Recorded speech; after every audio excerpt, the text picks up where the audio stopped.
सृष्टिकर्ता वाल्मीकि दयावान का पावन प्रगट उत्सव।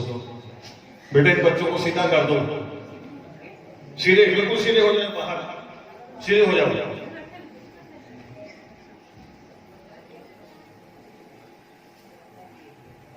और उसके साथ एक और बात जुड़ी है कि आज ऑस्ट्रिया जिस देश में हम बैठे हैं उसका स्वतंत्रता दिवस भी है। और हम लोग बहुत देर से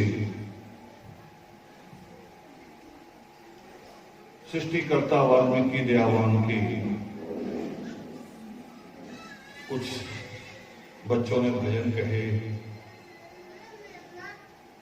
कुछ प्रवचन भी सुनने को मिले। फिर मैं सोच रहा था कि मुझे क्या कहना चाहिए। मैं दो चीजों पे बात करना चाह रहा हूं आपसे। एक पहली बात कि सृष्टिकर्ता वाल्मीकि दयावान का उनका प्रगट होना, प्रगट होना जिसको आप साधारण सा शब्द समझते हैं कि परमेश्वर प्रकट हो गए, सामने खड़े हो गया, दर्शन दे दिए, मगर उसके कारण होते हैं। परमेश्वर के प्रकट होने के कारण होते हैं। और कभी कभी आप लोगों की जो उसमें आस्था रखते हैं उनकी आस्था इतनी मजबूत होती है कि परमेश्वर को प्रकट होना पड़ता है। आस्था इतनी मजबूत होती है। मुझे कभी कभी लोग कहते हैं कि जी आप कहते हैं वाल्मीकि तीर्थ जाओ, वहां जाके आपकी जो मन्नतें हैं, आपकी मुरादें हैं, आपके मन की जो इच्छाएं हैं वो पूर्ण हो जाती है। और फिर मुझे शिकायत की तरह कहते हैं कि हम भी गए थे, हमारा नहीं हुआ।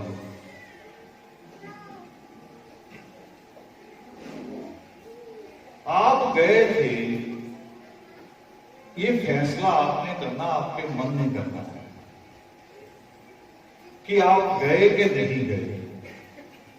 आपकी बॉडी वहां गई कि आपका मन, आपकी आत्मा वहां सचमुच नतमस्तक हो रही थी, आप वैसे ही। ये आपको फैसला करता है। परमात्मा का जो अमृतसर पावन वाल्मीकि तीर्थ, आज लोग मुझे कहते हैं कई बार कि हम बस भर के या संडे वाले दिन गाड़ी में बच्चों को, रिश्तेदारों को सोने की प्रतिमा दिखाने ले जाते हैं। मुझे बड़ी हैरानी होती है, ठेस भी लगती है कि अगर वो सुनहरी रंग की ना होती तो इसका मतलब आप ना जाते। अब आपके जाने में, भारद्वाज के जाने में, मां सीता के जाने में, मां शबरी की, उसमें भेद है आपके और उनमें। आप जाते नहीं हैं वहां। आप आज भी यहां भी मौज मेला कर रहे हैं। 365 दिनों में से एक दिन चुना है। एक दिन, वो भी पूरा नहीं, 24 घंटे नहीं है, थोड़ा सा दिन चुना है। और आप सोच रहे हैं कि फॉर्मेलिटी सी हो जाए और जल्दी से जल्दी यहां वाली, शायद से भगवत भी समझ रहे हो, ये समाप्त हो तो उधर वाला खाना शुरू हो जाए। फिर आपकी आस्था कहां है? आप में और किसी जीव में। जीव क्या है? सृष्टिकर्ता वाल्मीकि देवान लिखते हैं पावन योग से स्थित, वो करे जो सांस ले रहा है वो जीव है, और जब वो पुरुषार्थ करता है तब वो पुरुष होता है। अब पुरुषार्थ में सबसे पहला पुरुषार्थ है धर्म। हम क्या कर रहे हैं, हम किस तरह से हैं, उसको मैं दूसरी तरह से कहता हूं जी। मैं दूसरी तरह से कहता हूं कि चिड़िया घोंसले से निकलती है, दाना खाती है, बच्चों को भी देती है, फिर बैठ जाती है, फिर भूख लगती है, फिर उठती है, फिर दाना लेके आती है, फिर बच्चों को देती है, खुद खाती बैठ जाती है। यही काम शेर भी करता है, निकलता है, शिकार करता है, जब पेट भर के खा लेता है सो जाता है। अगर आदमी भी यही करेंगे कि कमाया खाया सो गया, कमाया खाया सो गया, तो जानवर में और आदमी में फर्क क्या होता है? हम देखते ना कि पुलिस अधिकारी है, यहां स्टार लगा हुआ है, उस स्टार का मतलब उसका बड़ा होना ही नहीं होता, उसकी जिम्मेवारी भी बड़ी होती है। ईश्वर ने आपको अगर बुद्धि का स्टार लगाया है, बुद्धि दी है अगर आपको, तो आपकी जिम्मेवारी बाकी जीवों से ज्यादा है, क्योंकि और किसी जीव ने ऑस्ट्रेलिया जैसा, ऑस्ट्रिया जैसा, अमेरिका जैसा देश नहीं बनाया। इस हॉल को ले लें, चिड़िया का, कबूतर का घोंसला जो 100 साल पहले था, आदमी बनी, आदमी ने बदल दिया सारा कुछ। सिर्फ आदमी का जीवन बदला है। जो पक्षी 4 पांव पे चल रहा था, आदमी 4 पांव पे है। जो पंख से अपनी उड़ान भरता था, आदमी वही उड़ान भर रहा।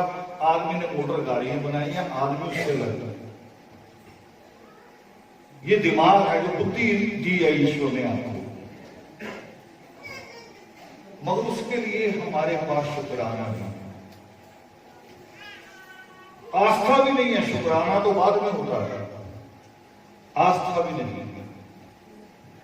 अब आस्था की कहानी मैं रामायण में से कह रहा हूं, आपने बहुत बार देखी होगी, मगर आप देखते हैं रामायण को बच्चों के कॉमिक्स की तरह।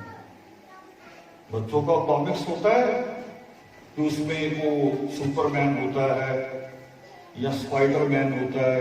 आपकी रामायण भी वही है कि हनुमान आ गया, उसकी पूंछ को आग लग गई, उसे लंका जला दी, बड़े खुश हो गए। मगर सोचिए, जो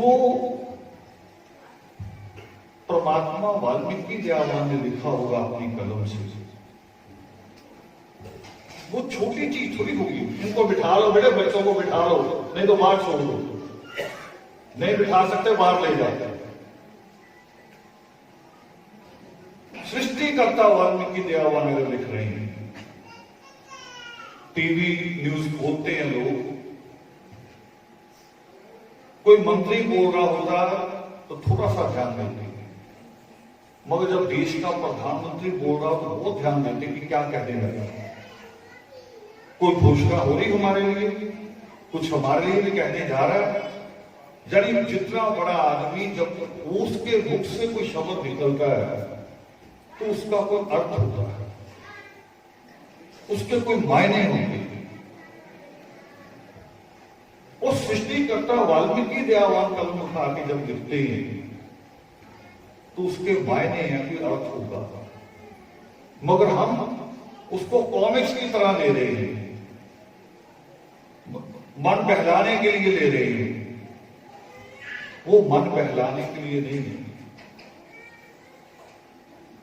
दुनिया का कोई भी रिश्ता हो, कोई कहीं के भी पति पत्नी हो, गरीब हो, अमीर हो, पढ़े लिखे हो, थोड़ी थोड़ी नोक झोंक होती रहती है, थोड़ी थोड़ी होनी थोड़ी चाहिए, मगर कभी कभी हम उसको बड़ी कर देते हैं।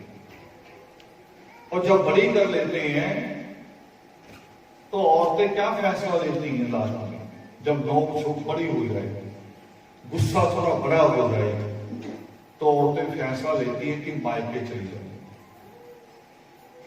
ऐसा सीन सृष्टिकर्ता वाल्मीकि दयावान की कलम से भी है। जब मां सीता परेशान होती है, जब राम उस पर शक करने लगता है, अग्नि पे निकालने के बाद, अग्नि पे चलाने के बाद उसके कैरेक्टर पे शक करता है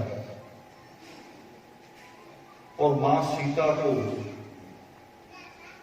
उसके मायके भेजने का फैसला ले लेता है, तो मां सीता क्या करती है?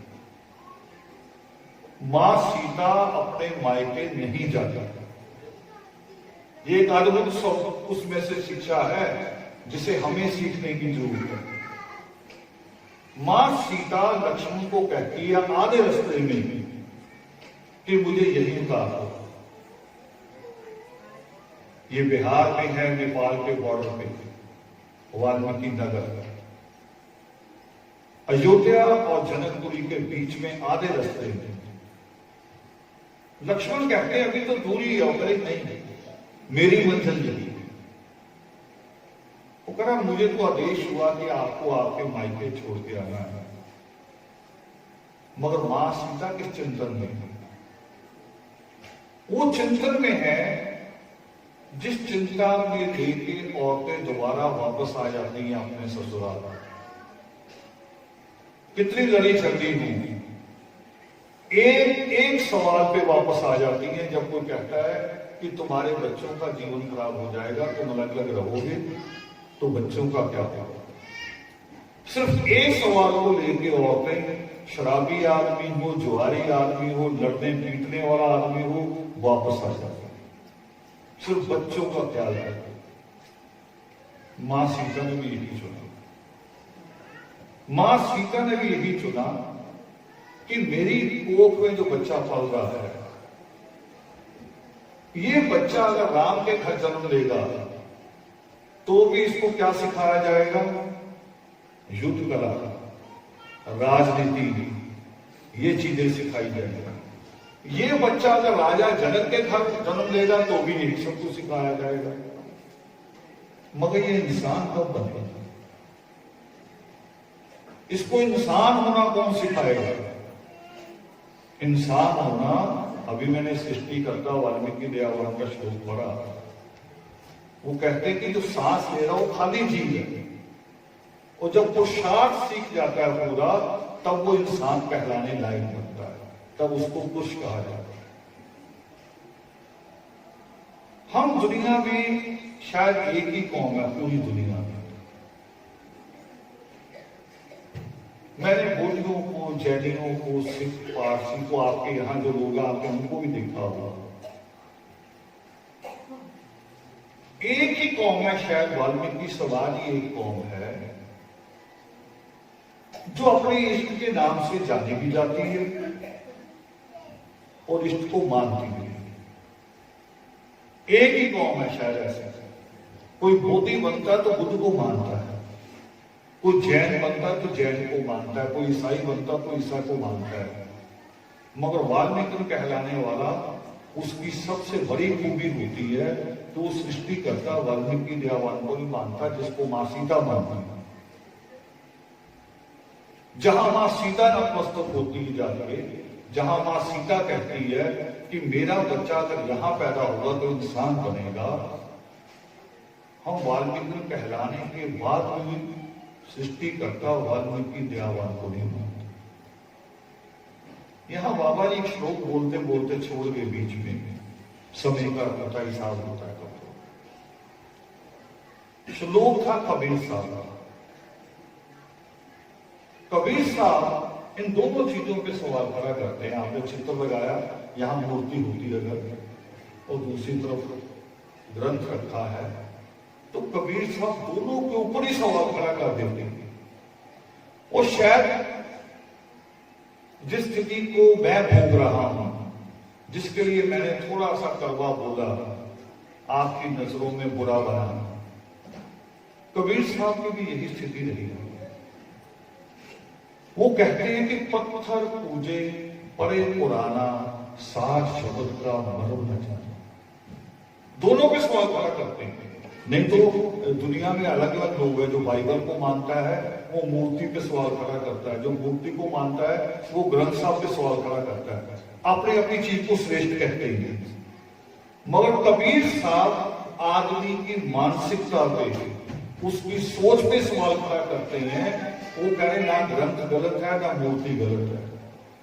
अगर हमारा हृदय अच्छा नहीं है, हम सीखने को अगर तैयार ही नहीं है, मूर्ति क्या है और ग्रंथ क्या है, उसको कहानी के रूप में समझ लेते हैं। वीर एकलव्य की कहानी सुनी, जिसको द्रोणाचार्य ने अपने आश्रम से भंगी शूद्र नीच कह के निकाला। और मैं भी डांट रहा हूं बच्चों को, मगर शब्द ऐसे नहीं बोल रहा। मगर मेरे डांटने पे भी बच्चे इतना सा नाराज तो हो ही जाएंगे कि आप अगर कहो कि जय वाल्मीकि करो, नहीं करेंगे, कुछ देर तो बिल्कुल नहीं करेंगे, इतनी नाराजगी तो हो जाएगी। और जिस बच्चे के ऊपर नीच कहा जाए, जिसको गाली जैसे शब्दों से इस्तेमाल किया जाए, और फिर वो अपनी मां को आके बताए, तो मां उसी बाबा की मूर्ति बना सकती? कभी भी नहीं। आप बेटियां फैसला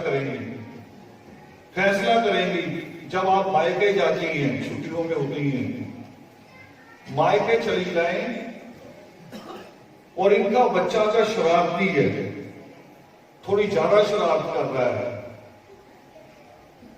बेटियों के जो माँ बाप, बच्चे के नाना नानी, अगर उन्होंने ज्यादा बार डांट दिया ना, तो मां का दिल ऐसा होता, बच्चे को उठा के चल देती, कभी मेरे बच्चे को देख के जलते ही नहीं, बर्दाश्त नहीं कर रहे मेरे बच्चे। बताओ होता कि नहीं होता ये? अगर ये सच में मां का हृदय है, तो एकलव्य की मां द्रोणाचार्य की मूर्ति नहीं बना सकती। बाबा जी कह रहे थे यहां कि इतिहास कौन लिखता है? विजेता जाता। इतिहास को लेखा बिगाड़ा, सृष्टि करता वाल्मीकि दयावान की मूर्ति हटा के द्रोणाचार्य की फिट कर दी, वही पढ़ाए जा रहे हैं, हमें वही पढ़ाए जा रहे हैं, और हम भी उसको सीख रहे हैं कि शायद यही सही है, ये नहीं है। वो बच्चा रोता हुआ जब आया तो मां ने पूछा क्या हुआ? बच्चे ने बताया कि आश्रम से ये गाली देते हुए निकाला। मां ने पूछा कि गया क्यों था? वो कह रहा गया इसलिए था कि तुम जो जंगल में 4 ईंट लगा के वहां पूजा करने जाती हो, बड़े मंदिरों में तुम कह रहे मुझे घुसने का अधिकार नहीं, छुप के पूजा करती हो चोरी से। तो मैंने सोचा मैं तीर चलाना सीख लूं, फिर बड़ा मंदिर बना के दूंगा और देखूंगा कौन रोकेगा। मेरे मन में भी आया। तब उसकी मां ने कहा फिर वहां क्यों गया? फिर वहां क्यों गया तू? ये विद्या तो इन चरणों से आती है, यहां से आती है, तुम्हें वहां जाने की जरूरत नहीं है। लव कुश को किसने सिखाया था? उसकी मां ने शायद इतनी खूबसूरत नहीं बनाई, जैसी बनी होगी मां के हाथ से।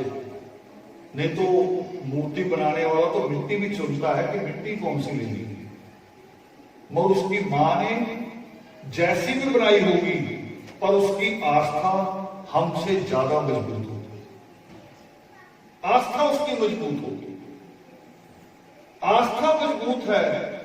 और मूर्ति के पीछे की जो कहानी है, उसके पीछे के आदर्श हैं, उनकी जो शिक्षाएं हैं, अगर उसको हम जानते, उसका अनुसरण करते हैं, उसके ऊपर चलने की कोशिश करते ही नहीं, तो फिर कबीर साहब सवाल नहीं उठाए। अगर हम मूर्ति लगा के बाहर से निकलते निकलते मत्था टेक के निकल जाते हैं कि मेरा हो गया, बस मैं जा रहा हूं, स्कूटर पे बैठे बैठे, मोटरसाइकिल पे बैठे बैठे ऐसे कर दिया, कह रहे मेरा हो गया। और गुरुद्वारे के साथ भी लोग यही कर रहे हैं, वहां ग्रंथ है, वहां भी लोग यही कर रहे हैं। गुरुद्वारे के आगे ब्रेक मारी, मत्था टेका, कह रहे मेरा हो गया। फिर गुरुओं की वाणी किस काम आएगी अगर तू ऐसे दूर से करके चला जाएगा? गुरुओं की वाणी उसको कौन पढ़ेगा? गुरुओं ने कही क्यों? उनको जरूरत क्या थी कहने की? अगर तुमने बाहर से ही ऐसे करना है, यहां पढ़ने वाले बच्चे भी होंगे, रोज स्कूल बैग को ऐसे कर देंगे तो पास हो जाएंगे? स्कूल बैग रख ले, उसके आगे धूप भी लगा लेंगे और रोज ऐसे ही कर देंगे, हो जाएंगे पास? नहीं हो सकते। गुरुओं ने जो बात कही, और सृष्टिकर्ता वाल्मीकि दयावान ने तो मूल ही कहा। योग शिष्ट के बारे में विद्वान कहते हैं, जिस विद्वान ने भी पढ़ा उसे, एक विद्वान की बात नहीं कह रहा हूं, जिस विद्वान ने भी पढ़ा उसने एक ही बात कही है कि जो कोई जितना ज्ञान योग शिष्ट में है वो ज्ञान दूसरे ग्रंथों में मिल सकता है, और जो योग शिष्ट में नहीं है वो कहीं नहीं मिल सकता। यानी सबसे दुनिया का मूल, जिसको पढ़ाई में कहा जाता है एनसाइक्लोपीडिया, एनसाइक्लोपीडिया है वो धर्म का। जो बात योग शिष्ट ने कह दी उसके आगे दुनिया का और कोई सच नहीं, ये योग शिष्ट का सच है। और मेरे अपने जीवन की एक कहानी है, शायद जानते हो आप नाम। पंजाब से एक अखबार छपता है, बड़े कट्टरपंथियों का अखबार रहा था, उत्तम बिंदु।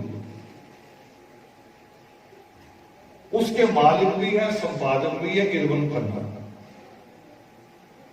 और जब हमने पहली वाल्मीकि तीर्थ की यात्रा की 86 में, 4 जनवरी 1986 में,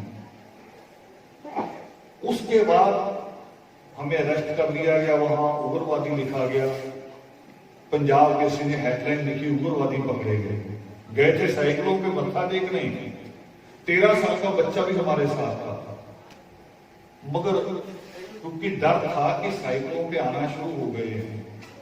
बुजुर्ग एक बात कहते हैं, और मैंने यही बात बाद में सब लोगों से कही, बुजुर्ग कहते हैं कि जहां आदमी का आना जाना शुरू हो जाए वहां से जानवर अपने आप भाग जाते हैं। मैंने कौम को यही सिखाया कि वाल्मीकि तीर्थ ज्यादा जाना शुरू करो, जानवर भाग जाएगा।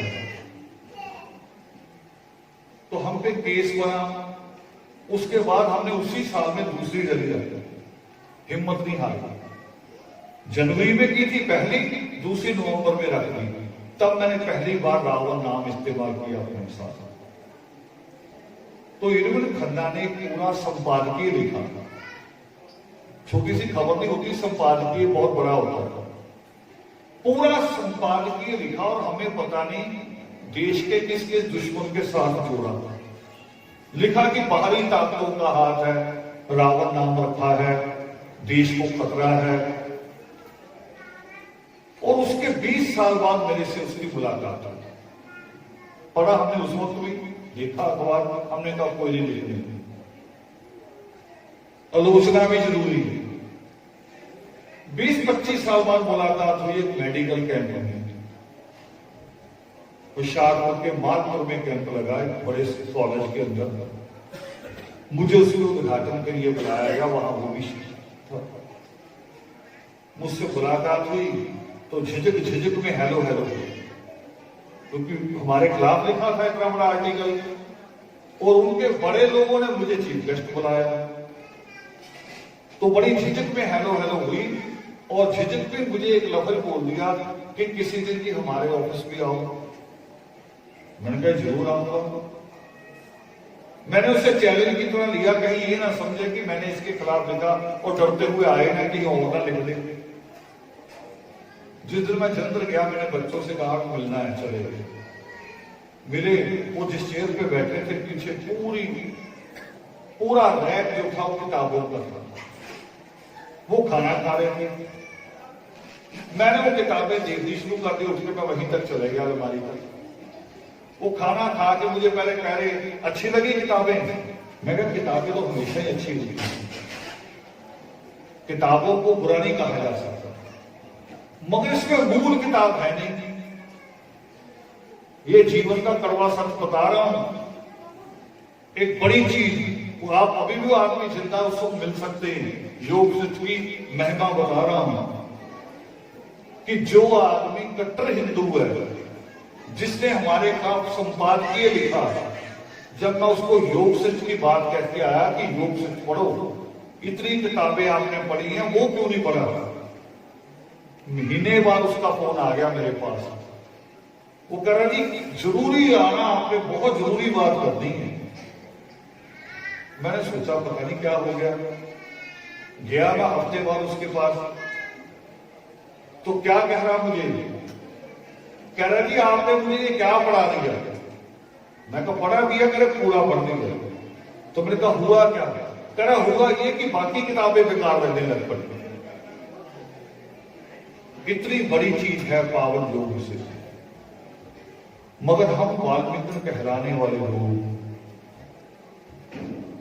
वाल्मीकि कहलाते हैं। कोई स्कूल में पूछे कौन, अपना नाम बाद में बताएंगे, पहले हम वाल्मीकि। ऑफिस में पूछे कौन, हम वाल्मीकि। और झगड़े में तो सबसे पहले वाल्मीकि शक्ति हमारी लगती है। झगड़ा चाहे जुआरियों का हो, शराबियों का हो, वाल्मीकि शक्ति उमर के नारे लगने शुरू हो जाते हैं। मगर शक्ति जो अमर है वो हमने दी थी। जो शक्ति अमर है, जो अमर करने वाली शक्ति है, वो हमने ली थी। अब अमर करने वाली शक्ति कौन सी है? लोग कथा जोड़ते हैं, कहानियों में कहते हैं, सोचते हैं कि शायद कोई अमृत होता है पीने जैसे कोई चीज, कोई अमृत होता है ऐसा कि जिसको पी लें और अमर हो जाए। हम भी बचपन में यही सोचा करते थे। बाकी कहानियां भी पढ़ी थी हमने सारी, और जब वाल्मीकि तीर्थ और अमृतसर की कहानी जुड़ के हमें उसका ज्ञान मिला, बताया गया कि जो अमृत बचा वो जहां दबाया गया, बाद में सिख गुरुओं को मिला और वहां उन्होंने दरबार साहब बनाया, शहर का नाम अमृतसर। ये कहानी हमें भी बड़ी प्रभावित करती थी। मगर अमृत वाली बात पे फिर सवाल खड़ा हो जाएगा। अमृत वाली बात भी, कोई ऐसा अमृत पी के कोई आदमी अमर हो जाए तो कुछ तो होने चाहिए ना जो हमें नजर आए कि ये 1000 साल उम्र का है, ये 5000 साल उम्र का, इसने अमृत पिया तब से अभी तक है, वो हमें मिलने तो चाहिए। ये सवाल बार बार मन में आता था कि वो अमृत कौन सा है, या जिन्होंने वो पिया वो कहां है। ये आपके मन में भी आना चाहिए। कभी कभी डर लगता है ऐसी बातें करते हुए, धर्म की बातों पे सवाल उठाते हुए डर लगता है, क्योंकि हमें सिखाया है कि धर्म पे सवाल करोगे, जैसे बाइक पे लोग जाते हैं ना, बाइक चलाते हैं, तो बाइक पे साड़ी पहन के औरत नहीं बैठ सकती, और एक साइड में वो बैठ फिर सकती, दूसरी साइड में नहीं बैठ सकते। तो हम इस पे भी सवाल सोचा करते थे कि बाइक पे अगर नहीं औरत बैठ सकती, सीट बड़ी अच्छी बनी होती है सीधी, तो शेर पे कैसे बैठ सकते? ये सवाल भी आया करता था। मगर जैसे ये सवाल आता था, दादी डरा देती थी, कहीं देवी नाराज हो जाएगी, रात को पकड़ देगी, डरा देती थी। पर जब योग सिद्ध पढ़ा, आप भी पढ़िए पहले पेजों पे, ज्यादा दूर नहीं जाना, पहले 8-10 पेजों पे जाओगे तो योग शिष्ट आपको लगेगा कि योग शिष्ट सारा ही सवाल करना है।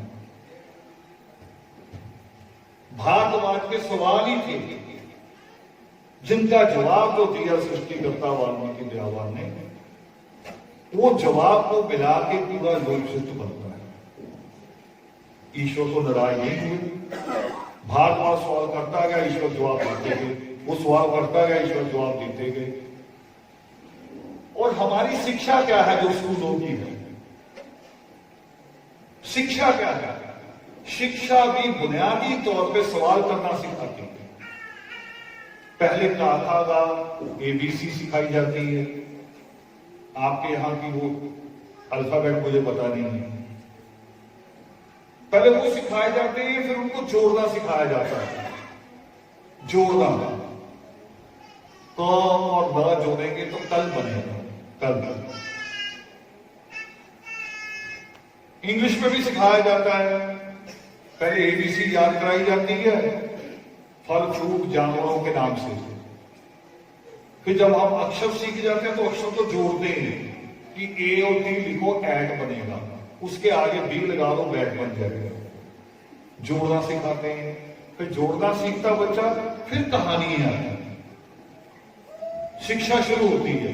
और जब कहानियां आती है तो टीचर क्या करता है, वही कहानी पढ़ाता है, उसी में से सवाल करता है कि बताओ इस कहानी में अपनी मां से पानी किसने मांगा। बच्चा भी जवाब देता, उठ के खड़ा होता। यही तो शिक्षा है ना सारी। पूरी किताबें पढ़ते हैं, साल भर उसी में से सवालों के जवाब लिखते आते हैं। शिक्षा यही है कि नहीं है? शिक्षा सवाल करना सिखाती है।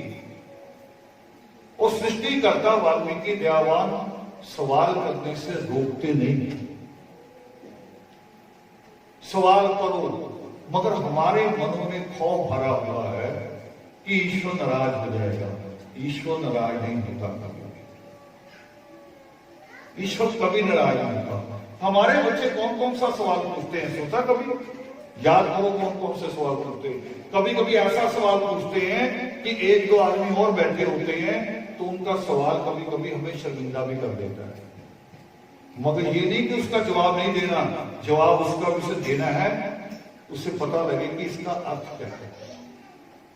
मेरे साथ ही हमारे घर में छोटा बच्चा मुझे पूछ रहा कि विधवा क्या होता है। मुझे उसे बताना पड़ा विधवा क्या होता है। एक बार उसने बोला, मैंने ध्यान हटाया। जब उसने दूसरी बार पूछा, मैंने कहा नहीं, इसको बताना जरूरी है, इसका ज्ञान आज ही होना चाहिए, विधवा क्या होता है। मगर आपके आगे बच्चा अगर विधवा कह के पूछ ले तो आप तो हाय तौबा करोगे, पता नहीं कैसा जब कहोगे मुंह से निकला क्यों। मगर शब्द तो सारे हैं, शब्द तो वो शब्द ही है, और शब्द जुड़े हैं हमारे जीवन के साथ, हमारी जीवन की अवस्थाओं के साथ। तो मेरे दिमाग में भी सवाल आता था, भी अमृत क्या है? वो अमृत क्या है जो अमृत अमर करता है? अमृत जो है वो कौन सी भाषा का शब्द है? हिंदी में कहते हैं ना अमृत। और हिंदी का पहला लफ्ज क्या है? हिंदी का पहला लफ्ज अ। और अमृत का अ हटा दो, बाकी क्या बचा? मृत। यानी ईश्वर कहते हैं कि जो अ मीन्स यानी ज्ञान, शिक्षा। आपका ज्ञान अमर है, इंसान अमर नहीं। ज्ञान अमर है। जहां से भाषा, जहां से ज्ञान शुरू होता है, छोटे अ से, उसको आगे लगा दो, मृत के आगे लगा दो, तो मृत नहीं बचता, वो अमृत हो जाता, अमर हो जाता। और अमर में भी आ हटा दो तो बाकी क्या बचा? अमर में भी आ हटा दो तो बाकी क्या बचा? मर। ज्ञान सृष्टिकर्ता वाल्मीकि दयावान भगवान कहते हैं, वो ज्ञान पे जोर देते हैं। मगर मैं अभी अपने पहले भाग पे चल रहा हूं, उनके प्रगट करने। हम एक साल में एक दिन चुना हम लोगों ने कि आस्था महीने की पूर्णमासी आएगी, हम प्रगट दिवस मनाएंगे। मगर सृष्टिकर्ता वाल्मीकि दयावान का प्रगट होना एक बार नहीं, ये तो हम एक बार मनाते हैं क्योंकि हम संसारिक लोग हैं, हमें बाकी काम भी करते हैं, बाकी काम भी करते हैं। इसको दूसरी तरह से भी समझ लीजिए। किसी के घर में कोई दुखदायी घटना हो जाए, मृत्यु हो जाए, हम भी यही कहते हैं उसको जाके कि चलो अब उठो, हौसला करो, हिम्मत करो, बाकी जीवन तुम्हें चलाना है, घर देखना है, परिवार देखना है। वो चला गया तो चला गया, हमें तो जीना ही है। कहते हैं कि नहीं? यही कहते हैं। और ये शब्द फालतू नहीं है, ये शब्द जरूरी है, क्योंकि ईश्वर के हाथ में दो चीजें हैं, जन्म और मृत्यु ईश्वर के हाथ में है, और उसके बीच, जन्म और मृत्यु के बीच जो है वो है जीवन। वो जीवन हमारे हाथ में, जीवन हमारे हाथ में कि हमें उसे कैसा बनना है, हमें क्या बनना है, वो हमारे हाथ में है। तो परमेश्वर, उनका प्रकट होना एक बार भी, हमारा मनाना एक बार है। सृष्टिकर्ता वाल्मीकि दयावान उस वक्त में प्रकट हुए जब विष्णु ने क्रौंच को मारा। दुग्गल जी, विष्णु ने, हम कहते शिकारी ने, टीवी वाले भी कहते शिकारी ने। तो मैं उनसे कहता हूं कि अगर शिकारी ने मारा, अगर शिकारी ने मारा तो राम किसका अवतार था फिर? शिकारी का अवतार था कि विष्णु का? परमात्मा ने जो श्लोक में दंडित किया, जो सजा दी, वो किसको दी? जिसने क्रौंच को मारा। परमात्मा ने उसे कहा कि तुम्हें भी वो जुदाई का दुख, जो जुदाई तुमने इन पक्षियों को दी है, वो जुदाई का दुख तुम्हें भी अगले जन्म में भोगना होगा। तो कौन, वो किसने भोगा? वो भोगा राम ने। राम ने जब मां सीता थोड़ी देर के लिए उससे अलग हुई, तो राम पेड़ों पर्वतों से पूछता, सीते सीते करते घूमता कि सीता कहां है? पूछता है मां मां करते, सीता सीता करते। और पेड़ पर्वत बोलते नहीं है। ये दुख की एक अवस्था है, दुख की एक हद है। आपका खाली चाबी खो जाए ना, अभी घर वापस जाना आप लोगों ने, चाबी अगर खो जाए तो हम उसके लिए भी इतने ज्यादा, और ये भी हो सकता है कभी कभी आपस में लड़ भी पड़ेंगे। वो कहेगा मैंने तुम्हें पकड़ाई थी, तुम्हें मैंने तुम्हें पकड़ाई थी। और जिसका जीवन साथी अलग हो जाए उसको कितना दुख होगा। तो सृष्टिकर्ता वाल्मीकि दयावान वहां प्रकट होते हैं जब क्रौंच की हत्या की जाती है, वध नहीं। हमें अखबारों में पढ़ाया जाता है, टीवी में क्रौंच वध, वध नहीं होता। वध शब्द जो है ना, वो जायज हत्या के लिए होता है। नथुराम गोडसे लिखते हैं, नथुराम गोडसे ने गांधी को मारने के बाद जो किताब लिखी उसका नाम रखा गांधी वध। तो उससे पूछा क्यों लिखा? वो कह रहा मेरी हक मैंने जो हत्या की वो जायज है। तो क्रौंच वध नहीं है, हम सब यही कहते हैं, क्रौंच की निर्मम हत्या है। तो ईश्वर प्रकट हुए। एक दूसरी जो उपशिष्ट से जुड़ी हुई बात, जब भारद्वाज ने जिद की कि मुझे मोक्ष चाहिए, और कहा किसे? आपके थोड़े से दिमाग और साफ कर दो। आप अभी भी यहां ही नतमस्तक हो रहे हैं, मेरी बातों को सुन रहे हैं, समय बिता रहे हैं, मगर मुझे पता है एक चीज का, न्यूटन भी कहते हैं और रविंद्रनाथ टैगोर भी कहते हैं, दोनों सेम बात कहते हैं अलग अलग तरीके से। न्यूटन ग्रेविटी को लेकर कहते हैं और रविंद्रनाथ टैगोर दूसरी कुदरत को, नेचर को लेकर कहते हैं। वो कह रहे हैं बीज जो हवा में उछाल दिया जाए उसके नीचे गिरना जरूरी है, गिरेगा क्योंकि ग्रेविटी है, गिरेगा। उसके ऊपर जब धूल मिट्टी जमेगी और जिस दिन उसको बारिश की पहली बूंद मिली तो वो अमृत भी होगा। मैं यही कह रहा था संजीव से, इनको चिंता थी कि लोग बैठेंगे कि नहीं बैठेंगे, क्योंकि उनके पुराने अनुभव है, लोग आएंगे कि नहीं आएंगे।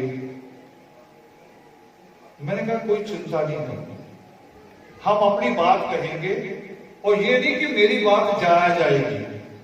आज नहीं याद रखोगे ना, आज ना भी समझो कोई फर्क नहीं, मगर यही बात किसी ना किसी दिन याद करोगे कि हाँ ये बात सुनी थी मैंने, फिर किसी दूसरी बात के साथ उसको टैली करोगे, जोड़ोगे कि सुनी थी ये बात वही लग रही है। तो हम आप बहुत आशावादी हैं। हम इस कौम में पैदा हुए हैं तो हमें इस कौम की हालत को, आप तो यहां आगे ऑस्ट्रेलिया में, आपने अपनी हालत बदल दी। आज जो बच्चा हमें गाड़ी में लेके आया, उस गाड़ी का हम भारत में रहते हुए सपना नहीं ले सकते कि वो गाड़ी हम ले लेंगे, मगर वो बच्चा लेके आया, उसने मेहनत की, उसके परिवार ने मेहनत की। तो मगर भारत में जो हमारा समाज पीछे है इंडिया में, उनकी हालत बड़ी खराब, बहुत खराब। एक तरह से नहीं, गरीबी से नहीं, बहुत तरह से खराब। इतने संगठन बन गए हैं, रोज नया प्रधान पैदा होगा, रोज नया प्रधान, नई सेना, नई आर्मी पैदा होगी, बिना ट्रेनिंग के। बच्चों को बिठा लो, उनको पकड़ लो, अपने पास ले लो। नरेंद्र जी शायद आपसे डर जाएंगे। हाँ, तो रोज नया प्रधान पैदा होता है। मगर मैं देखता हूं कि वाल्मीकि प्रगट दिवस पे जब शोभा यात्रा होती है तो बैनर ज्यादा होते हैं, बैनरों पे फोटोएं ज्यादा होती हैं, बड़ी बड़ी फ्लैक्सें लगती हैं, उन पे बहुत सारी फोटो होती हैं, स्टेजें बहुत होती हैं, उसके बड़े डीजे लगे होते हैं, मगर वैसी संगत नहीं होती जैसी संगत रविदास जी महाराज के उनके जन्म उत्सव पे होती, वैसी संगत नहीं होती। उसका कारण क्या है? लोगों ने संगठनों से अपने आप को अलग कर दिया, बुरा लगा, वो नीयतों पे शक कर रहे हैं, अपने आप को अलग कर दिया। तो ये जो आज हम बात कर रहे हैं, इन बातों में से अगर कोई संगठन पैदा हो, इन चीजों को सीख के कोई संगठन पैदा हो, तो उसकी ईमानदारी भी होगी और उसका कोई फल भी नहीं। संगठन वो पैदा हो रहे हैं, मुझे तो कभी कभी लोग बताते हैं तो मुझे सोच में पड़ जाता हूं, मैं हंसूं या रो, मुझे नहीं पता होता मैं इस बात पे क्या रिएक्ट करूं। वो कह रहे थे अभी अभी वो फला संगठन बना है और उन्होंने मोहल्ले में तो मनाया है वाल्मीकि प्रगट दिवस, अब उसकी बुराई से जो पैसा बच गया है वो पैसा लेके वो चले गए पहाड़ों में देवी के दर्शन करने। आपने भी तो व्यक्त किया इसी चैनल पे, वो देवी के दर्शन करने चले गए। ये केवल वाल्मीकि समाज में हो सकता और कहीं नहीं हो सकता। हमारा प्रधान ऐसा हो सकता, वाल्मीकि सभा का प्रधान, और लाल चुन्नी बांधेगा देवी की, मत्था टेकेगा पीरों के, यहां जाके प्रधान हमारा होगा। इतनी नलायक शायद ही दुनिया में कोई कौम हो। तो मैं इसलिए कह रहा हूं कि एक तरह से कमजोर नहीं है, वो पैसे से कमजोर है। वो नलायकी इतनी नलायकियों में कमजोर है कि हम गिन नहीं सकते कितनी जगह से कमजोर है, मगर हम उससे अलग भी नहीं हो सकते। हम उससे अलग नहीं हो सकते ये कहते कि इनको सुधरना नहीं, चलो मैं ही अलग हो जाऊंगा, नहीं हो सकते। फिर धोखा होगा, अपने धर्म अपनी कौम के साथ धोखा होगा। मैं अल्लामा इकबाल का भी शेर पढ़ता हूं, गुरु गोविंद सिंह के बच्चों की कहानी भी पढ़ता हूं। अल्लामा इकबाल भी एक जगह कहते हैं कि जो शिक्षा आपको धर्म से अलग कर दे, उसके लिए वो शब्द इस्तेमाल करते हैं फितना। फितना मीन्स लानत। वो कह रहे वो तालीम जो है, जो आपको धर्म से अलग करती है, जो जायदाद आपको धर्म से अलग करती है, जो संपन्नता समृद्धि आपको धर्म से अलग करती है, वो लानत है। और इसी रूप में मैं गुरु गोविंद सिंह के बच्चों को भी देखता हूं। जब उनको दीवार में चला जाना था तो उनको कहा गया कि तुम इस्लाम ग्रहण कर दो, तुम्हें राजकुमार बनाया जाए। वो कह रहे इस्लाम ग्रहण करने के बाद राजकुमार बनेंगे, यानी धर्म बेच के। फिर वो राजकुमार बनने का फायदा क्या जो लोगों से नजर ना मिला सके? वो राजकुमार क्या होगा? उनको धन दौलत का लालच दिया गया कि इतना पैसा दिया जाएगा, वो करे ईमान बिक गया तो पैसे का फिर क्या फायदा। और लास्ट में उनको कहा गया कि दीवार में चिन्हा जाएगा, जिंदा सोच लो। वो करे गारंटी दो कि इस्लाम के बाद आदमी मरता नहीं, तो हम मुसलमान बन जाते हैं। अगर उसके बाद भी मरना है तो फिर धर्म बेच के क्यों मरे। इतनी कट्टरता, इतनी समझ हमारे बीच में नहीं। हम धर्म से बिल्कुल विमुख हैं और चाहते हैं, फिर मैं दोबारा वो बात दोहरा रहा हूं, चाहते हैं कि वाल्मीकि तीर्थ जाएं और आते ही घर वर्षा होनी शुरू हो जाए। इससे तो परमात्मा मना करते हैं। सृष्टिकर्ता वाल्मीकि दयावान सीधे सीधे चमत्कारों के खिलाफ लिखते हैं। वो कह रहे ऐसा कोई चमत्कार नहीं था। यहां पे बैठ के अभी बोला गया कि पुरुषार्थ ही दैव है। पुरुषार्थ, उसको आपके लफ्जों में कहूं तो मेहनत है। आपके लफ्जों में दैव मीन्स भक्ति, कि मेहनत ही भक्ति है। ये सृष्टिकर्ता वाल्मीकि दयावान की रहन है, जिसको कार्ल मार्क्स ने लिखा। देखो, आपने कभी ये सोचा नहीं होगा, यहां बैठे गिल साहब उस मूवमेंट से जुड़े रहे हैं, कुलवीर गिल के, कार्ल मार्क्स ने लिखा ये कि मेहनत ही भक्ति है। ये सृष्टिकर्ता वाल्मीकि दयावान का कथन है कि पुरुषार्थ ही दयावान, जिसको कार्ल मार्क्स ने लिखा, जिसको पूरे कम्युनिज्म ने चलाया है। सृष्टिकर्ता वाल्मीकि दयावान के कथन। अब हम दूसरे हिस्से पे बात करनी शुरू करते हैं कि उनका प्रकट होना एक नहीं है, प्रकट वो बार बार होते हैं। कहानी बड़े लोगों की बनती है। कहानी सीता की बनेगी, द्रौपदी की बनेगी, मां शबरी की बनेगी, मां कैकसी की बनेगी, मगर ये मत सोचो कि परमात्मा आपके कहने पर प्रकट नहीं हुई। ये मत सोचो। लखीमपुर खीरी है उत्तर प्रदेश, भारत में। वहां एक घर ने मुझे सुबह नाश्ते को बुलाया तो नाश्ता बनाया, नाश्ता रखा भी, मगर परेशान की तरह दोनों पति पत्नी बैठ गए। मैंने कहा परेशान क्यों हो? वो कह रही बस अजीब सी बात है, पता नहीं, समझ में नहीं आ रहा, हमको सपना आया। मैं कहा हमको मतलब पत्नी को आया कि पति को आया? कभी हम दोनों को आया। मैंने कहा ये तो अद्भुत बात है दुनिया की, दोनों को सपना आया। दोनों को तो कभी एक सपना नहीं आता किसी को। वो कह रहे कि हमने अखंड ज्योत लगाई और हमें लगा कि ऐसे हमारे ऊपर वाली छत की सीढ़ियों से एक कदम उतरते आ रहे हैं और जहां अखंड ज्योत लगाई वहां जाके समा जाते हैं। असल में था क्या था?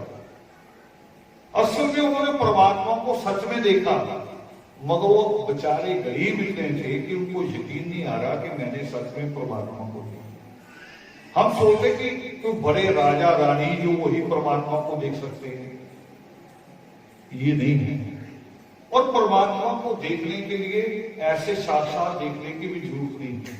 परमात्मा अपनी शिक्षाओं में, और उनकी शिक्षाओं को जब अपनाओगे तब भी परमात्मा आपको दिखाई देने शुरू हो जाएगी। मुझे रात बता रहे थे संदीप जी, वो कह रहे जब हमने इस प्रोग्राम को रखने का फैसला किया, कमेटी के सारे लोग बैठे तो सबने एक एक जिम्मेवारी दी। किसी ने कहा मैं लंगर का खर्चा मैं दे दूंगा, किसी ने कहा कि जो साउंड है ये मेरी तरफ से हो जाएगा, तो संदीप जी ने कहा कि ये हाल का जो पेमेंट होगी मैं दे दूंगा। अब इन्होंने कह तो दिया, मगर बाद में अपना बैंक अकाउंट देख रहे उसमें जाके भी पैसे कितने थे, जितने पैसे यहां लग रहे थे टोटल उतने पैसे थे। वो खर्च करने के बाद, इसकी रसीद कटवाने के बाद इनको लग रहा था कि बाकी खर्चे कैसे करते हैं। और अपने आप ही बता रहे कहने मैंने परमात्मा से ये सवाल परमात्मा से किया कि अब मैंने बाकी खर्चे करने हैं और मेरी इज्जत कैसे बचती है। और कह रहे सिर्फ सुबह उठा मेरे अकाउंट में पैसे आ गए जो आने चाहिए थे, वो आगे जो कई दिन से नहीं आ गए। आपका विश्वास अखंड होना चाहिए। आपका विश्वास अखंड नहीं जब होगा आप यहां भी समय पास करने आ रहे हैं, टाइम पास करने आ रहे हैं। मैं खिलाफ हूं जो भारत में हो रहा है कि शोभा यात्रा निकलती है, कोई आइसक्रीम बांट रहा है, कोई फ्रूटी बांट रहा है ना, कोई नूडल बांट रहा है। मैंने कहा आप आस्था खराब कर रहे हैं। प्रसाद के रूप में प्रसाद ही होना चाहिए, उसमें वही सादगी रहनी चाहिए। ये आपको 4 पैसे परमात्मा ने दे दिया, आप सड़क पे खड़े होंगे दर्शाना चाह रहे हैं कि मेरी थाली में ये है। करते हैं लोग ईश्वर के साथ यही, थाली सजा के तो उसमें से काट के जबरी ईश्वर के मुंह में डालेंगे। तो मैं भी कई बार कहता हूं वो खड़े खड़े भी खिला दे, इधर को नहीं खिलाएगा मर जाएगा, तेरे कारण ही बैठा ईश्वर। थाली लेके तो ये कहना चाहिए कि तुमने मुझे इतना दिया, तेरी कृपा से मिला है, और दुनिया में कोई भूखा ना सो जाए उसकी थाली में कहना तो ये चाहिए। मगर हम अपनी थाली से उसके मुंह में डाल रहे हैं, उसको कह रहे कि ले मैं दे रहा हूं। यहां मत्था भी टेकते हैं, ये आप क्या कहते हैं यूरो है ना, 5 यूरो 10 यूरो रख के, और एप्लीकेशन भी साथ ही देते हैं, साथ कह रहे मेरी प्रमोशन करा रहे ना तो अगली बार 100 दूंगा, है ना, लड़की बड़ी हो गई है रिश्ता करा देना 100 दूंगा, नहीं कराएगा तो नहीं दूंगा। उसका अर्थ यही हुआ ना, हमारा रिश्ता बिगड़ गया है, हमारा रिश्ता मां सीता की तरह रहा नहीं, हमारा वैसा अखंड विश्वास नहीं। दुनिया का कोई बच्चा, आप दुनिया के दूसरे मुल्क में रहते हैं और यहां तो मुझे और भी बता रहे कि आप रोड से और मुल्कों में भी चले जाते हैं, जर्मन में, इटली में, आपके बहुत सारी जगह जाते हैं। मुझे दुनिया का कोई ऐसा बच्चा बताओ जिसको जीन चाहिए हो, चॉकलेट चाहिए हो, कॉपी पेंसिल चाहिए हो, वो अपने माँ बाप के आगे ऐसे हाथ जोड़ के खड़ा होकर कहे कि पिताजी मैं आपके चरणों में प्रार्थना करता हूं कि मुझे एक चॉकलेट ले दीजिए। पूरी दुनिया में है कहीं? कभी सुना आपने कभी? या माँ बाप ने कहा हो कि पहले हाथ जोड़ के खड़ा हो जा, मेरे चरणों में नतमस्तक हो, फिर लेके दूंगा? पूरी दुनिया में नहीं। क्या रिश्ता है? बच्चा दौड़ के आता, कॉलर खींच के कहता है चलो चले बाजार चले, क्योंकि उसका अधिकार है। मैंने कहानी बीच में छोड़ दी थी। जब भारद्वाज ने यही बात अपने दादा से कहनी शुरू की, क्योंकि मैं कह रहा हूं ना कॉलर खींचने का अधिकार बच्चे के पास, हमारा कॉलर कोई और नहीं पकड़ सकता, हमारी मां की चुन्नी को कोई और नहीं हाथ लगा सकता, मगर बच्चे को जरूरत हो तो मां की चुन्नी पकड़ के खींच के करा अभी चलो मुझे अभी ये चीज ले दी, क्योंकि उसको वो अधिकार है और उसके खींचने में पवित्रता भी है। तो भारद्वाज ने भी अपने दादा ब्रह्मा के आगे वो सवाल कर दिए जिन सवालों को हम कहते हैं आप डरते हैं, है ना, देवी देवताओं से सवाल नहीं करते। तो हिंदू कहता ब्रह्मा सबसे बड़ा है, मगर उसी ब्रह्मा का पोता उसे कहता है कि मुझे ऐसी चीज चाहिए जिसका कुछ उलट ना हो। ये दिन है तो इसका उलट रहा था, सुख है तो उसका उलट दुख है। आप यहां बैठे हैं, मैं गारंटी से नहीं कह सकता क्योंकि देर से बैठे हैं, फिर भी बैठे हैं तो आप कह सकते हैं कि एक आनंद आ रहा है। गारंटी से नहीं कह रहा आनंद की बात, मगर ये आनंद कब तक है? और 15 मिनट, आधा घंटा, उसके बाद क्या होगा?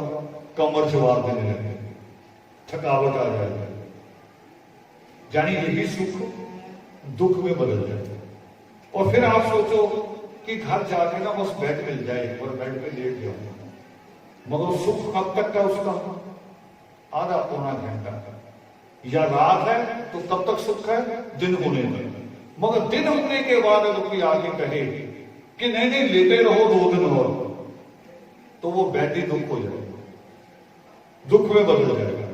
ये सवाल भारद्वाज अपने दादा ब्रह्मा से करता है कि मुझे ये नहीं चाहिए और मुझे वो भी नहीं चाहिए जो तुम देते हो दुनिया को। जानते हैं ब्रह्मा क्या देते थे दुनिया को? देखना इसके बाद दोबारा से रामायण सीरियल दोबारा देखना, महाभारत को दोबारा देखना। ब्रह्मा ने जिसको भी दिया हथियार दिया, हथियार के अलावा दूसरी चीज ही दी। चाहे वो वरदान मांगने लक्ष्मण जाए, चाहे अर्जुन जाए, ब्रह्मा ने हथियार ही दिए उसको, जिसको भी दिए। अब हथियार मेरे पास हो, है ना, जो मॉडर्न टेक्निक है, मान लो पिस्टल हो मेरे पास, तो कितने लोगों को मार सकता हूं? 6 गोली होती है, 6 को मार सकता हूं, वो भी निशाना सही होगा तो। 6 के बाद मेरा क्या होगा? फिर बाकी आप हैवी हो जाओगे। वो कह रहा ये नहीं चाहिए मुझे, तो वो चाहिए जिसको प्राप्त करने के बाद इच्छाएं खत्म हो जाए, जिसका कुछ उलट हो ही ना। ये भारद्वाज कह रही है। और फिर ब्रह्मा ने क्या जवाब दिया? ब्रह्मा ने वो जवाब दिया जो आप अपने बच्चे को कहते हैं। जब आपका बच्चा कहता है ना बार बार कि दर्द होता है, सिर में दर्द होता है, आंखें बंद होती हैं या पेट में दर्द है, तो आप क्या कहते हो कि बच्चे को दवाई की जरूरत है। मगर दवाई देगा कौन? दवाई देने का अधिकार किसके पास है? वो डॉक्टर के पास, वो हमारे पास नहीं। और यही बात ब्रह्मा कहता है भारद्वाज से कि मुझे ये तो समझ में आ गया कि तुम्हें मोक्ष की इच्छा होगी, मगर मोक्ष देने का अधिकार मेरे पास नहीं है। और मोक्ष देने का अधिकार किसके पास है? सृष्टिकर्ता वाल्मीकि दयावान के पास। ये योग सृष्टि के पहले पेजों की कहानी है, ज्यादा बड़ी नहीं बात कह रहा हूं, पहले 8-10 पेजों की ये कहानी है। ब्रह्मा कह रहा है, जिसको सारा हिंदू धर्म कह रहा है कि ब्रह्मा से ऊपर कोई नहीं, मगर वो ब्रह्मा कह रहा है कि मेरे से ऊपर ही, मेरे से ऊपर वो है जहां से तुम्हें मोक्ष मिलेगा। अब मोक्ष वाली जो बात है वो पुरुषार्थ से शुरू होता है। पुरुषार्थ से, पुरुषार्थ को ही जब परमात्मा वाल्मीकि दयावान ज्ञान देने लगते हैं, और ये वही वाल्मीकि तीर्थ है जिसका मैं जिक्र कर रहा था अभी, जो नेपाल में है। नेपाल और बिहार के बॉर्डर पे बीच में नदी है तमसा नदी। 3 नदियां हैं, 2 नदियां बीच में है, एक नदी उसके पीछे है। तमसा है, नारायणी है और सोना नदी। सोना नदी आज भी उसका पानी सुनहरी है, आज भी मैं गया हूं कई बार, सुनहरी पानी है उसका आज भी। 3 नदी, वो तमसा नदी के किनारे वही बैठ के भारद्वाज ने परमात्मा को याद किया आपके बच्चे की तरह। उसने आपकी तरह नहीं किया कि पहले डर गया, कहूं कि ना कहूं, गुस्से तो नहीं हो जाएंगे। उसने जिद कर दी जैसे आपका बच्चा जिद करता आपके साथ। उसने जिद की ईश्वर के साथ कि तू ईश्वर है और मैं तेरा बच्चा हूं और मुझे ये बात इसका जवाब चाहिए। तो परमात्मा वहां प्रकट हुए, प्रकट हुए। ईश्वर को प्रकट होना पड़ता है। मैंने जो बीच में एक लाइन बोली थी वाल्मीकि तीर्थ के लिए अमृतसर से, एक लाइन कही थी कि मैंने बुजुर्गों से सुना था, कहते हैं कि जहां आदमी का आना जाना शुरू हो जाए वहां से जानवर खुद भाग जाते हैं। तो जानते परिणाम क्या निकला? 4 जनवरी 1986 को हमने आंदोलन शुरू किया, केस भी बना, 2.5 साल केस लड़ा अजनाला की कोर्ट में, और वो उग्रवाद का समय था। उग्रवादी ही लिखा गया हमें, और लिखी पहचान लिखी कि 2 सहजधारी पकड़े गए, 2 केसाधारी पकड़े गए। ये लिखा हुआ FIR में। पंजाब किसी ने भी ऐसे छापा। हमने उस केस लड़ा, मगर हुआ परिणाम क्या आया? परिणाम वही जो सृष्टिकर्ता वाल्मीकि दयावान कहते हैं पावन योग सृष्टि में। वो कह रहे कोई ऐसा पुरुषार्थ नहीं है कि आप मेहनत करो और फल ना मिले।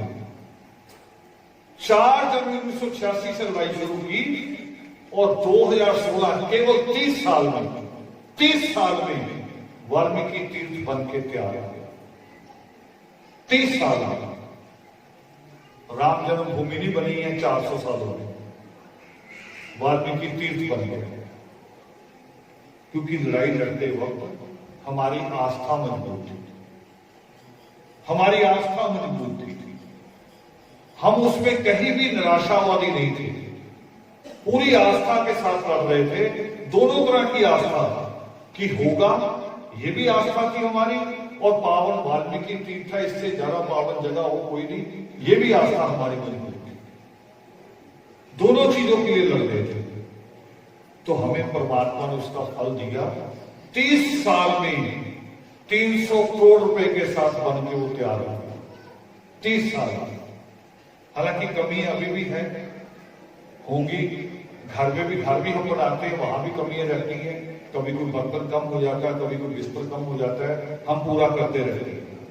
वो कमियां आपको पूरी करनी है, कर भी रहे हैं, मगर किया हमने।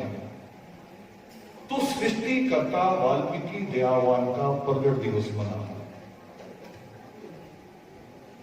वो जो भारद्वाज की जिद पे प्रगट हुए, या क्रोध की हत्या पे प्रकट हुए, या मां सीता प्राण त्यागने जा रही तब प्रकट हुए, या मां द्रौपदी उनके चरणों में पुकार करने गई तब प्रकट हुए।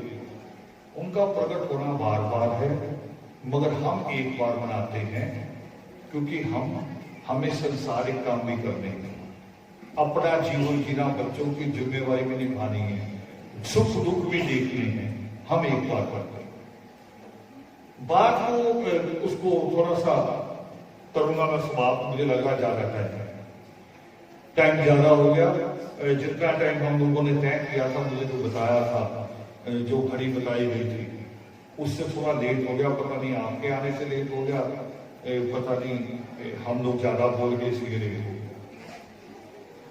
तो बात मैंने खत्म कर दी है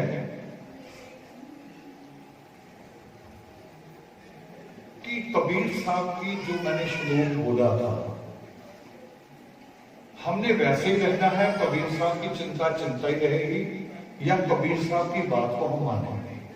कबीर साहब वो कह रहे थे कि पत्थर पूजे पड़े पुराना, सात शब्द का मर्म न जाना। पुराना मीन्स ग्रंथ,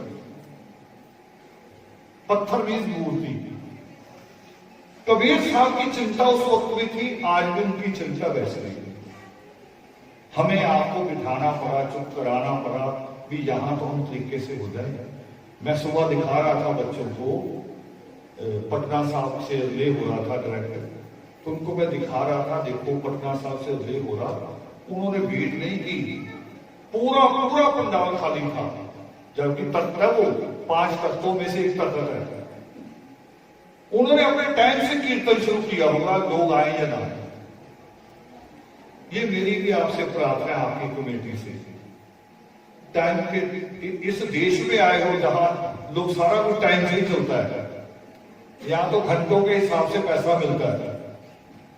तो हमें अपना भी ये सिस्टम जो धर्म है, इसमें भी पंक्चुअलिटी, इसमें भी अनुशासन थोड़ा सा लाने की जरूरत है।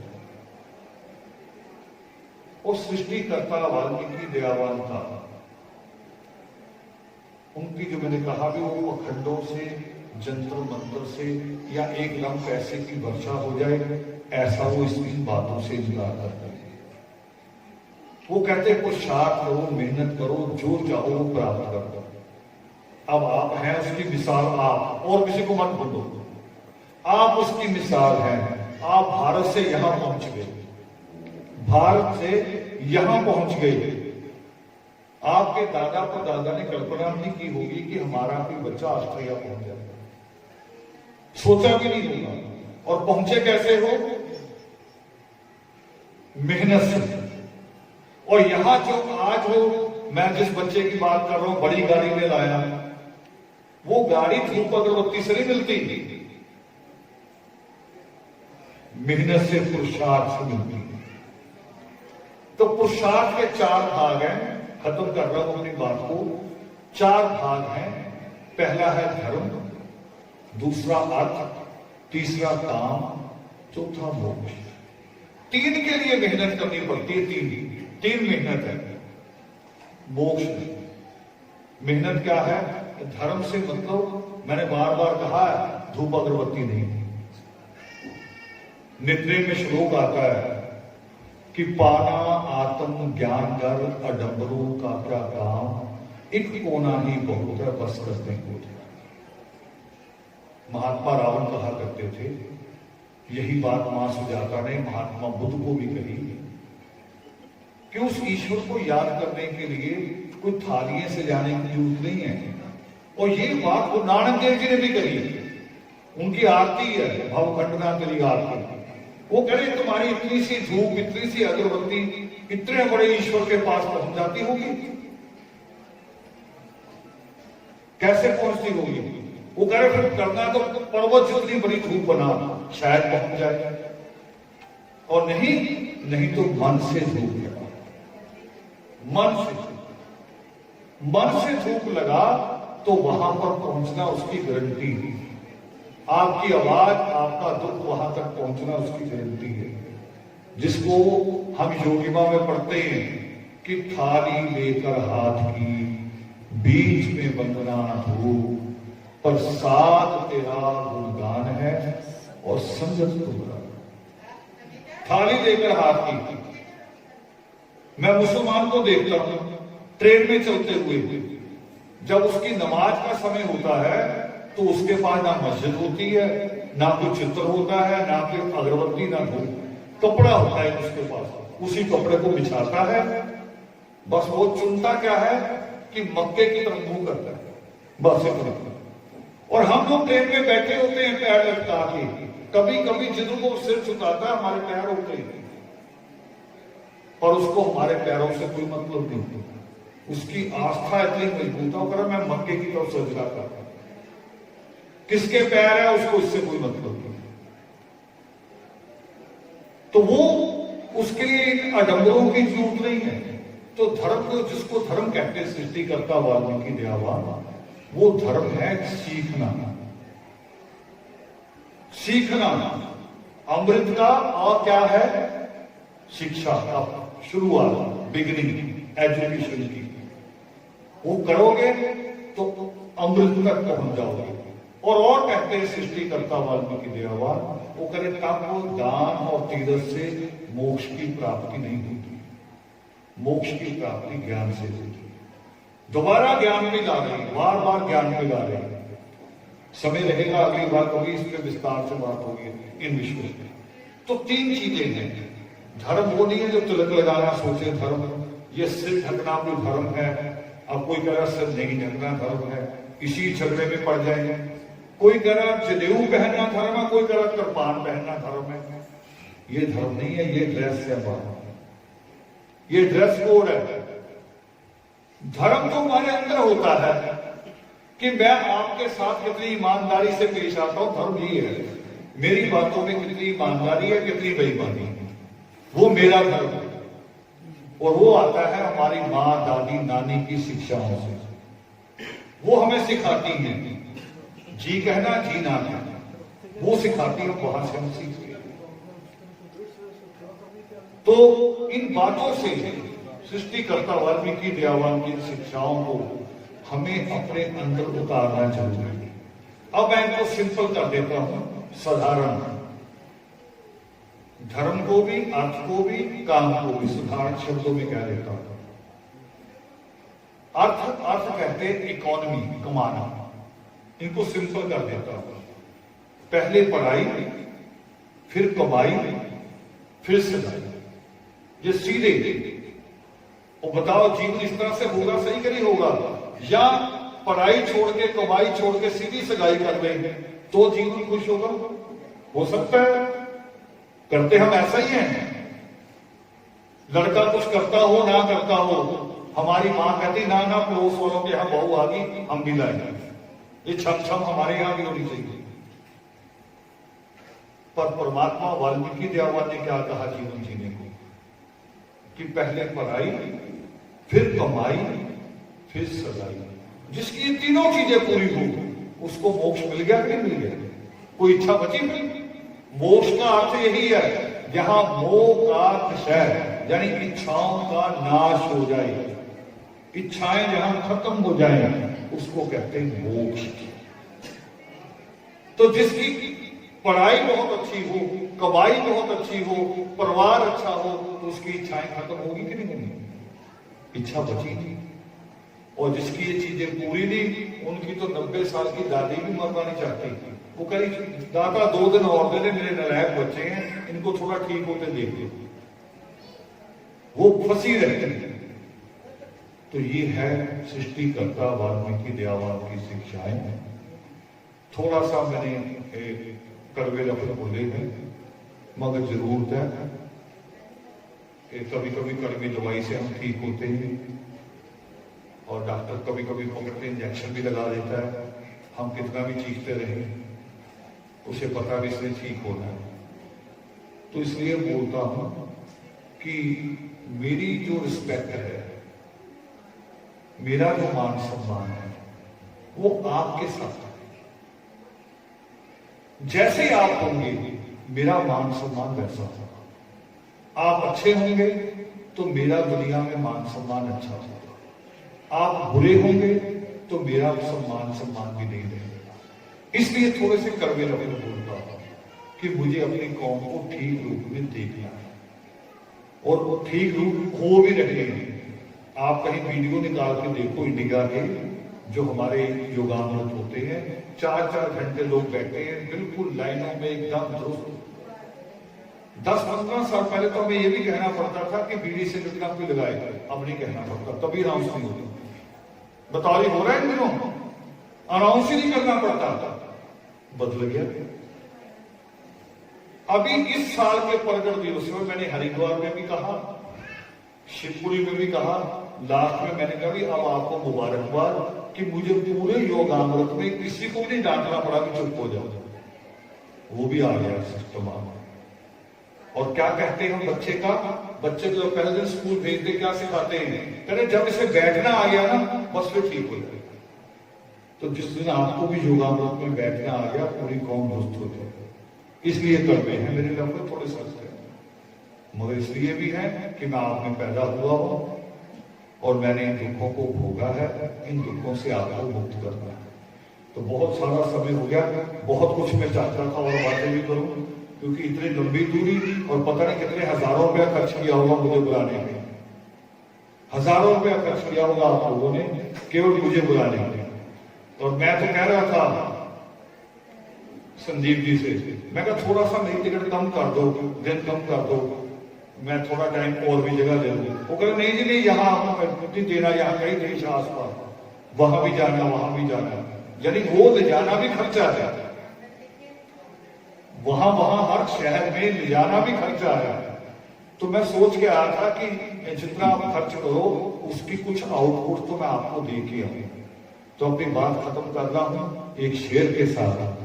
अल्लामा इकबाल का शेर है, जिसे लिखा था इंकलाब जिंदाबाद, जिसे लिखा था सारे जहां से अच्छा हिंदुस्तान हमारा। उसका एक शेर है, क्यों मांगते हो मन्नते। अल्लामा इकबाल कहते हैं, क्यों मांगते हो मन्नते औरों के दरबार में जाकर। क्यों मांगते हो मन्नते औरों के दरबार में जाकर। वो कौन सा काम है जो होता नहीं मेरे परवरदिगार से। बताओ वो कौन सा काम है। संगीत की शिक्षा सृष्टिकर्ता वाल्मीकि दयावान। मां शक्ति का नाम दिया गया, उसमें एक और बात जोड़ दूं, सरस्वती संगीत की देवी नहीं है, झूठ है ये, ब्राह्मणवाद का झूठ है। संगीत की देवी मां सरस्वती है। और संगीत की जितनी किताबें हमारी लिखी कोई नहीं, भारत या यहां की भी लाइब्रेरियों में खोज लेना, उसमें नाम आएगा महामुनि मतंग का। संगीत की हर किताब में महामुनि मतंग का नाम है। और महामुनि मतंग की बेटी मां सरस्वती, संगीत की देवी। तो बहुत सारी बातें छूट रही हैं अभी, बाकी भी शौक की है। तो इसलिए मैंने कहा ये ऐसा दरबार है, कौन सा काम है जो यहां से पूरा नहीं होता। मैथ के 325 फार्मूले लिखे सृष्टिकर्ता वाल्मीकि दयावान ने।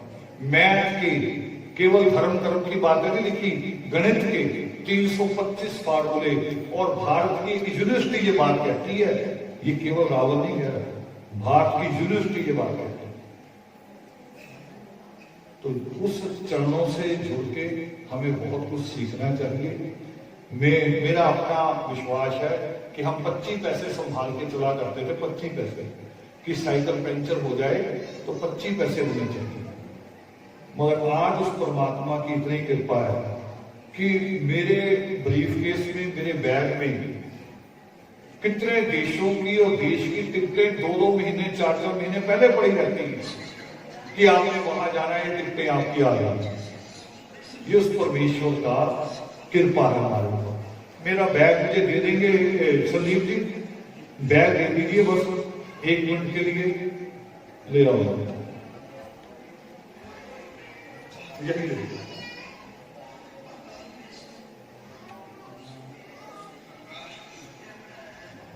ये सबको बांटना है।